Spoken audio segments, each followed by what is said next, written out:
Hello, my friends. Brett Pattison with IGGA Global Advisors coming at you from the financial capital of the West.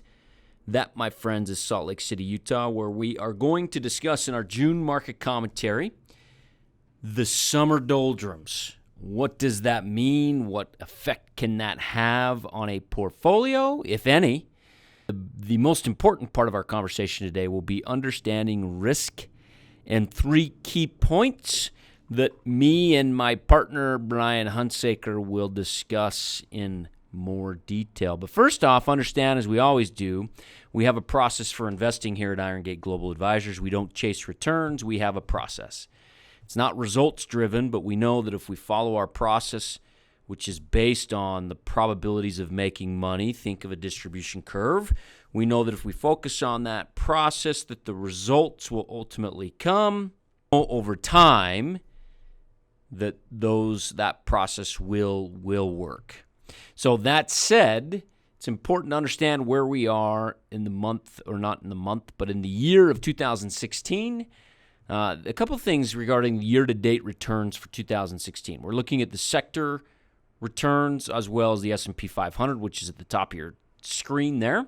The sectors that are leading the market are utilities, which is a very good income investment. It's interest rate sensitive.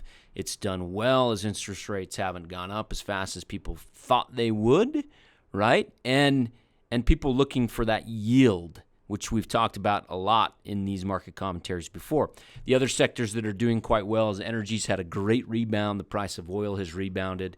And basic materials has done well. We've got gold, we've got silver, we've got other materials, oil, those commodities. Commodities are showing some strength, and that has helped materials improve dramatically. So there we are year to date. A couple of things that, as far as sectors that we like, remember, and I talked about this in the May commentary, this is more of a defensive time of year, the next 6 months, May through October. And so as it becomes more of a defensive time of year, when the market doesn't typically do historically as well as normal, then we look to shift our focus to defensive sectors, namely consumer staples, which has had a great couple weeks, and healthcare, which could be the best value in the S&P 500 right now. That and financials, which are both down so far year to date. So that's where our focus is. That's not a recommendation for you, as you may be managing your own money to chase those sectors, but certainly something that we're looking at for our clients, and our clients can see those changes on their end. So that said, let's take a look at the month of June. Historically speaking, June, and again, we focus on the probabilities, part of our process. Historically speaking, the average S&P 500 return for the month of June since 1950, and you could even go back further if you wanted, and it's going to be very similar, but we're down about 0.01%. So normally it's not a great month. It's not a horrible month. It's relatively flat, historically speaking. And so what does that tell us as far as if we're managing a portfolio? What should we do in the month of June? Well, similar to the month of May, right? Our value stocks, nothing changes. Those investments, we stay.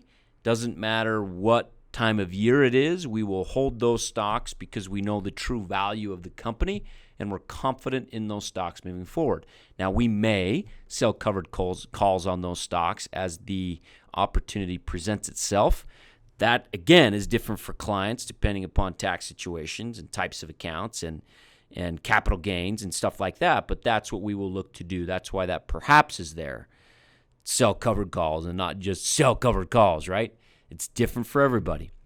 The other thing that we will do is we will move to defensive sectors and look for opportunities for value stocks within those defensive sectors. Those defensive sectors that I already mentioned, consumer staples and healthcare. There's great value plays within those sectors that we will continue to monitor, but that move to those sectors has in large part taken place. And then the other thing that I love and that is my expertise for the firm here at IGGA Global is options. Anytime there's a flat month where historically speaking the S&P doesn't move a whole lot, then we will take advantage of options. That is, we will sell covered calls on the indices. We'll sell iron condors. We'll sell vertical spreads. We'll sell. We may sell short puts. So all of these premium selling strategies are what we're taking advantage of, which then helps us find that yield that everybody else is looking for. Few people can generate yield just by the knowledge that they have, meaning trading options, right? Few firms do that, unfortunately. We will go out and we will produce that yield for clients if it matches their risk tolerance. Though that's what we're looking to do in June and have done in June. Those are not recommendations for those that aren't clients, but that's what we're looking at here at Iron Gate Global. That said, we need to have an important conversation, and I mentioned it as we were talking about options, and that's about risk. So let me bring in my partner here at Iron Gate Global, Brian, to discuss risk.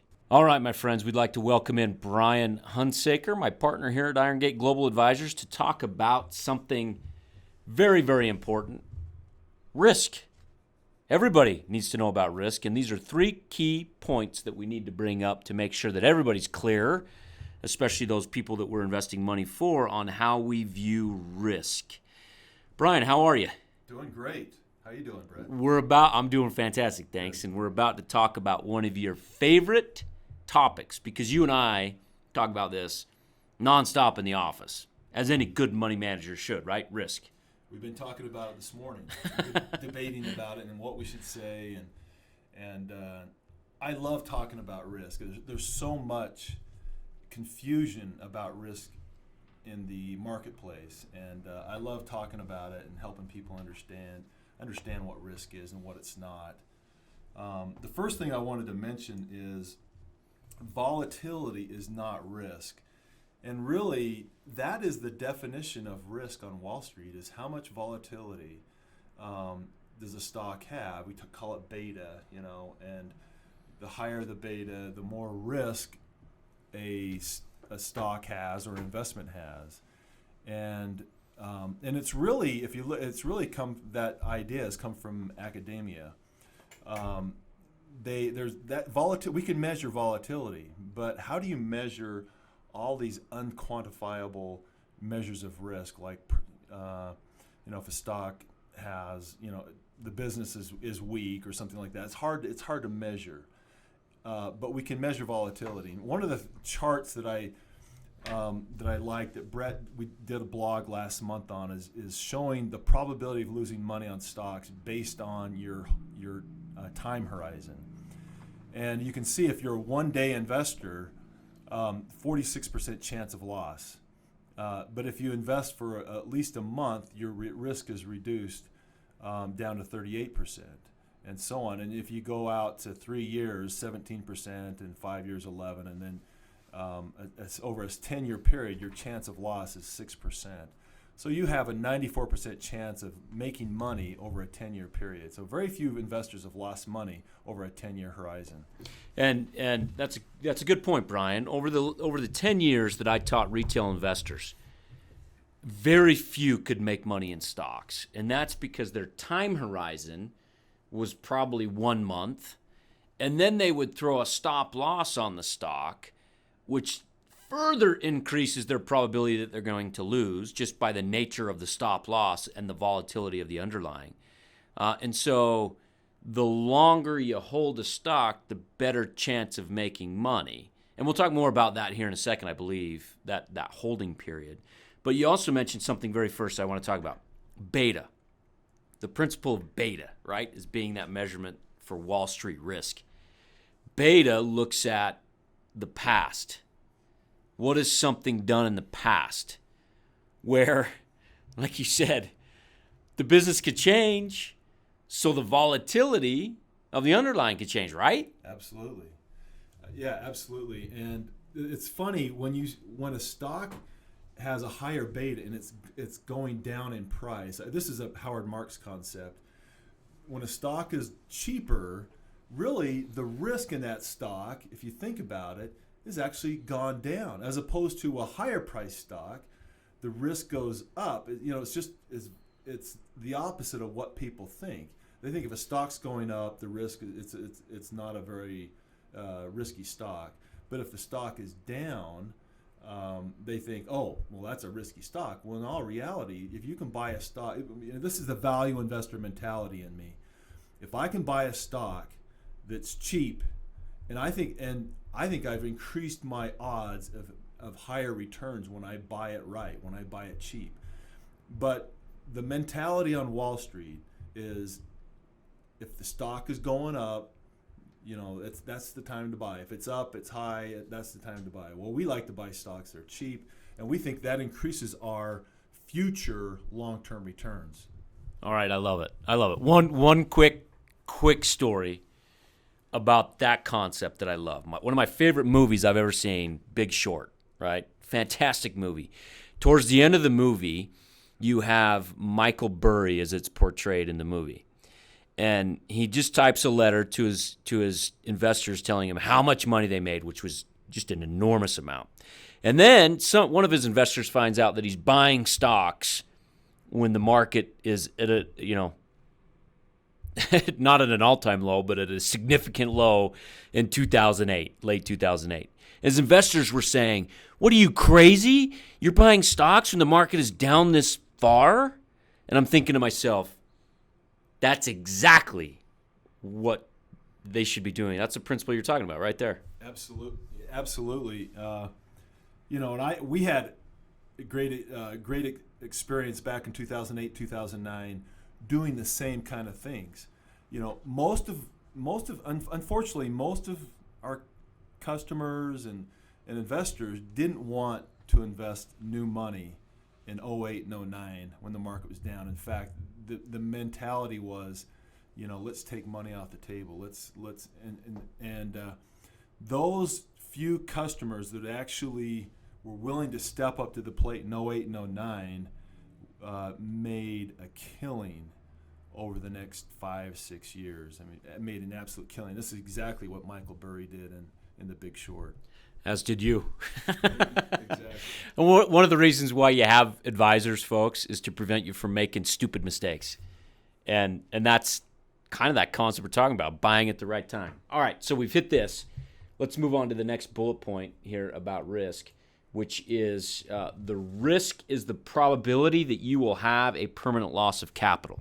So explain what you mean by that. Yeah, so our whole investment process, we have a 5-step investment process that we go through when we make an investment. And it's all about reducing the probability of a permanent loss of capital. And so just to briefly go over those 5 principles, number 1 is, do we understand the business? And if we don't understand the business, then we move on to the next investment. So we have to understand the business, the industry, and then the number 2 thing we look at is competitive advantage. Do they have a long-term competitive advantage? We think if a company has a long-term competitive advantage, that dramatically reduces the risk in that particular investment. Of course, if you're a short-term investor, that becomes less relevant, that competitive advantage or anything, management. But if you're a long-term investor, all these principles really add to reducing your permanent loss of capital. Number 3 is management. If we can find a good management team and making good decisions, making great capital allocation decisions, we think that reduces the risk in the portfolio. And then the 4th thing is value. What's the price we're paying for what we're getting in return? And so, we're putting out $10. We want to get something more than $10 back.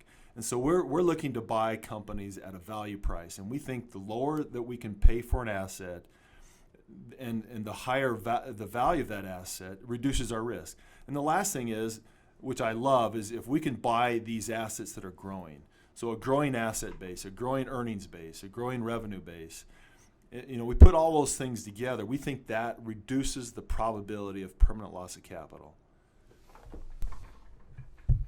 Love it. So, and that ties in, I think, to the first one as well, volatility. People will look at their portfolio, and if their portfolio is down 10%, they perceive that as being risk. Or if there's just one investment that's down, they look at that and saying, well, that investment's too risky. Well, maybe not. Maybe it's just having a bad earnings cycle, the risk is when you sell that at the wrong time and realize that loss. Is that what you're saying, right? Yeah, exactly. And again, a lot of times I've fallen into this trap where you buy a stock and it goes down, and your immediate reaction is something's wrong. The stock is broken. There's something wrong. So if you end up just giving up on the stock and selling it, a lot of times the guy that bought it from you is totally he just took advantage of you, and who's to say that is the stock's down, but that's probably an opportunity. I mean, that's really that's what we look for, is when the stock is down, we think that can be an opportunity. Now, sometimes it's not. We're constantly analyzing, looking at our portfolio of companies, and I think we're going to talk about that at our next point. But absolutely, we think it can be an opportunity. Okay, that brings up the next point, the third point about risk, which will be the final point, and that is truly understanding what you are buying. And you just mentioned the five things that we look for. And you're our value stock investing expert here, looking for those 5 things, truly understanding what you are buying. But tell me this, Brian, because this is a question I get a lot from people that are investigating our firm to invest. Do we buy and hold? When do we sell? And how does truly understanding the investment play into that decision-making process? Yeah, so, do we buy and hold? I will say that we love to own stocks over a long period of time. We've been long-term owners of Berkshire Hathaway. I mean, we've owned that company for a long time. We think it fits our risk profile. We think it fits our return profile. By the way, this is not a recommendation to buy Berkshire, but I got to say that. But no, we're not buy and hold and forget about it. We are constantly reading quarterly reports, listening to conference calls, trying to understand the competitive dynamics in that industry for that company. Are they maintaining their wide moat? Are they deepening and widening that moat, their competitive advantage? Reducing long-term risk in that particular company. If we determine that the chance of permanent loss of capital is there or increasing, we will sell a stock and move to a different one. A lot of times, and another reason why we sell a stock or move it, it's not a long, just buy and forget about it and hold it and forget about it, is we find something that looks more attractive. We're constantly looking at new ideas, new investment opportunities, and if we find an investment that we feel like has lower risk profile, lower risk of permanent loss of capital, and also has a higher return profile, a lot of times we will sell a stock and buy another one and replace it if we feel like it makes sense. And so, yeah, understanding what we're doing, what we're buying is critical. Understanding the risk in the investment, and that, like I mentioned before, our 5-step process really is all about reducing risk and increasing long-term future returns. So those are 3 key points to know about risk. And I would say regarding buy and hold and understanding investments, Brian at our firm, he probably spends 100, 150 hours studying an investment before we buy it, and just as much time throughout the holding period that we own that stock. So constantly keeping our eyes on the story. And if the story changes, the investment is sold. Or if there's a better opportunity in a new stock that you're looking at, the allocation has changed. We take money from one stock, put it in another, right? Yeah. So I've been looking at, I got 2 or 3 stocks that I'm sort of itching. I know. Looking at. And I've been watching them. I've been watching their price movement. I really like their stories, their long-term story. I'm just waiting for the price to get there, and and then in one particular case, there's a couple issues that I'm just not quite sure about. I'm not sure about, and it's all about risk. It's all about long-term risk, and I'm trying to evaluate the risk in that particular company. And really, in both the 2 or 3 companies I'm looking at, that's really what I'm trying to analyze. And do I understand the risk? And then, of course, I'm watching these stocks and move up and move down. And when I got a stock on my radar, I love it when it goes down. I love watching these stocks go down because I know that the cheaper I buy it, the higher the future returns for our customers. And we eat our own cooking, so. When I'm buying it for a customer, we're buying it for myself as well. And so, I love it when the stock price goes down, particularly before we buy it. All right, my friends. There's 3 key points to know about investing and with your portfolio and individual stocks, as we have talked quite a bit about. If you want more information on what we've discussed, there's our contact information for both Brian and I. Feel free to reach out. More than happy to answer any questions you may have. Also, more than happy to review your portfolio. What is the current portfolio that you have? What's its risk tolerance? What's your personal risk tolerance? Does your portfolio, whoever is managing it, that you currently have, match what you're comfortable with as far as risk, and does the potential reward get you to where you need to be to accomplish your goals? That's what we will tell you in our portfolio review. We would love to go through that with you. For more information, hop to our website, www.igga.com. Relax, my friends. We can take it from here. Thanks for joining us today. We'll talk to you next month. This is a purely public broadcast and is not intended to be personalized financial advice for any individual's specific situation. Each individual's financial situation is unique, and the topics discussed on this broadcast should not be relied upon and/or considered as personalized advice. Specific financial securities discussed are not intended to address any listener's particular financial situation and should not be considered recommendations. This is for educational purposes only. For more information, please contact Iron Gate Global Advisors at info@igga.com or by calling 888-591-0334.